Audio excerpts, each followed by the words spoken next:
তারিখ আমাদের কাছে একটা খবর ছিল। খেজুর বাগান এলাকাতে লোকনাথ রায় ওনার বাড়িতে ড্রাগস নিয়ে ড্রাগস ডিলাররা ডিল করছিল।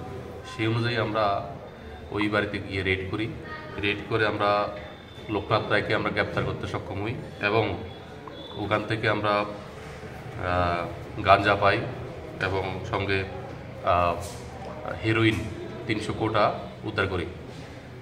আর লোকনাথ রায়ের স্বীকারোক্তি মূলে আমরা আরও একজনকে গ্রেপ্তার করি, দীপঙ্কর রায়। লোকনাথ রায় 2 দিন থানাতে পুলিশ রিমান্ডে ছিল, আজকে মাননীয় আদালতে প্রোডাকশন হচ্ছে এবং লোকনাথ রায়ের স্বীকারোক্তি মূলে যাকে গ্রেপ্তার করা হয়েছে দীপঙ্কর রায়, ওকেও আজকে আমরা কোর্টে ফরওয়ার্ড করছি পুলিশ রিমান্ডে। ওদের কাছ থেকে আমরা যে উদ্ধারকৃত সামগ্রীগুলি, ক্যাশ টাকা উদ্ধার হয়েছে 19,800, একটা মোবাইল ফোন সিজ করেছি, সঙ্গে হেরোইন এবং গাঁজা। উদ্ধারকৃত ড্রাগস এবং অন্যান্য সামগ্রীগুলির বর্তমান বাজার মূল্য হবে আনুমানিক 2 লক্ষ টাকা। আজকে আমরা মাননীয় আদালতে ওদেরকে প্রেরণ করছি।